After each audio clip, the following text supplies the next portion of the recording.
आज हम पढ़ेंगे कक्षा 10 हिंदी कोर्स बी की पाठ्यपुस्तक स्पर्श भाग 2 से कविता कर चले हम पिता के प्रश्नोत्तर। प्रश्न 1, क्या इस गीत की कोई ऐतिहासिक पृष्ठभूमि है? हाँ, इस गीत की ऐतिहासिक पृष्ठभूमि है। यह गीत सन 1962 के भारत चीन युद्ध की ऐतिहासिक पृष्ठभूमि पर लिखा गया है। चीन ने तिब्बत की ओर से युद्ध किया और भारतीय वीरों ने इसका बहादुरी से सामना किया। प्रश्न 2, सर हिमालय का हमने ना झुकने दिया। इस पंक्ति में हिमालय किस बात का प्रतीक है? उपरोक्त पंक्ति में हिमालय भारत की आन बान और शान का प्रतीक है, मान सम्मान का प्रतीक है। देश के वीर जवानों ने अपने प्राणों का बलिदान देकर भी देश के मान सम्मान की रक्षा की। इस प्रकार हिमालय हमारे स्वाभिमान, वीरता और गौरव का प्रतीक भी है।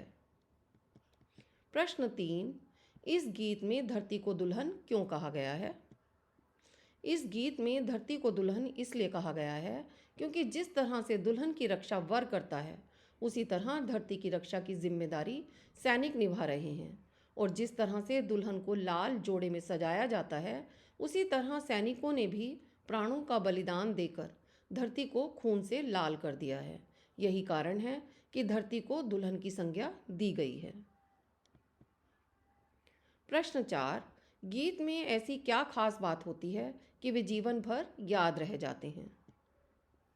गीत में ऐसी कई खास बातें होती हैं कि वे जीवन भर याद रह जाते हैं, और वे खास बातें हैं कि गीत के मधुर सुर, लय एवं ताल उसे स्मरणीय बनाते हैं। गीत सामान्य जनजीवन से जुड़े होते हैं, इसलिए जीवन भर याद रह जाते हैं।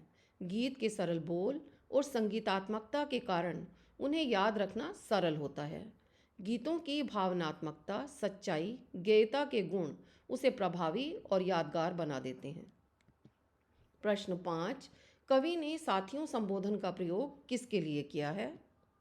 कवि ने साथियों संबोधन का प्रयोग अन्य सैनिकों और देशवासियों के लिए किया है। घायल सैनिकों को पूरा भरोसा है कि अन्य सैनिक और देशवासी देश की रक्षा करेंगे और गौरव बनाए रखेंगे। कवि ने साथियों संबोधन का प्रयोग देश की युवा शक्ति के लिए भी किया है और आज़ादी की अलग जगाए रखने की प्रेरणा दी है। प्रश्न 6, कवि ने इस कविता में किस काफिले को आगे बढ़ाते रहने की बात कही है? इस कविता में काफिले शब्द का प्रयोग सैनिकों के समूह के लिए किया गया है। कवि ने देश के नवयुवकों, देशभक्तों, देश प्रेमियों और सैनिकों के काफिले को आगे बढ़ाते रहने की बात कही है। सैनिकों के माध्यम से कवि कहता है कि यदि वे शहीद हो जाएं, तो देश की रक्षा के लिए नवयुवकों, देशभक्तों, देश प्रेमियों और सैनिकों के अनेक समूह तैयार होने चाहिए ताकि दुश्मन देश में घुस न सके। प्रश्न 7, इस गीत में सर पर कफन बांधना किस ओर संकेत करता है?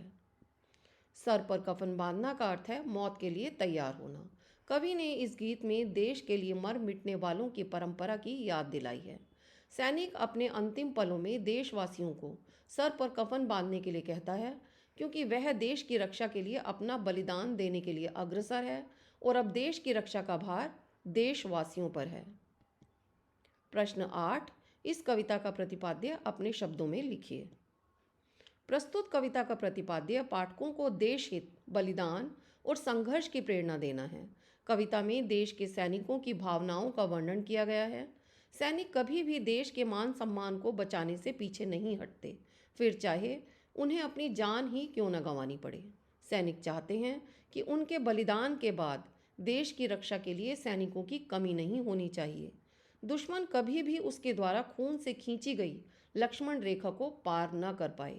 इसी उम्मीद से वह देश की रक्षा का भार देशवासियों पर छोड़कर जा रहे हैं। सैनिक कहते हैं कि देश पर जान न्यौछावर करने के मौके बहुत कम आते हैं और यह क्रम टूटना नहीं चाहिए। निम्नलिखित का भाव स्पष्ट कीजिए। सांस थमती गई, नब्ज जमती गई, फिर भी बढ़ते कदम को न रुकने दिया। इन पंक्तियों के माध्यम से कवि ने भारतीय सैनिकों के साहस और उत्साह का वर्णन किया है। वीर सैनिक अंतिम सांस तक देश की रक्षा के लिए लड़ते रहे। कवि कहता है कि भारत चीन युद्ध के दौरान सैनिकों को गोलियां लगने के कारण उनकी सांसें रुकने वाली थीं। ठंड के कारण उनकी नाड़ियों में खून जम रहा था, परंतु उन्होंने किसी चीज़ की परवाह न करते हुए बहादुरी से दुश्मनों का मुकाबला किया और दुश्मनों को आगे नहीं बढ़ने दिया। खुद को मिटा दिया, लेकिन देश के गौरव के प्रतीक हिमालय का सिर नहीं झुकने दिया। खींच दो अपने खून से जमी पर लकीर, इस तरफ आने पाए न रावण कोई। इन पंक्तियों के माध्यम से कवि भारतीय सैनिकों और नवयुवकों से कहता है कि देश के मान सम्मान की रक्षा के लिए सदैव तत्पर रहो। जिस तरह लक्ष्मण ने सीता की रक्षा के लिए लक्ष्मण रेखा बनाई थी, उसी तरह तुम भी अपने खून से ऐसी लक्ष्मण रेखा खींच दो कि कोई दुश्मन रूपी रावण भारत के आंचल को छू भी न सके। छू न पाए सीता का दामन कोई, राम भी तुम ही लक्ष्मण साथियों। इन पंक्तियों में कवि ने भारत भूमि को सीता कहा है और कोई भी विदेशी शक्ति इसका बाल भी बांका नहीं कर सकती। कवि ने सैनिकों और देशवासियों को राम लक्ष्मण कहा है।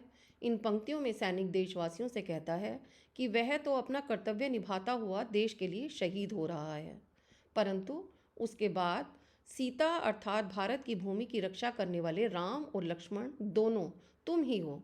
तुम्हें ही राम और लक्ष्मण की तरह इस देश की रक्षा करनी है।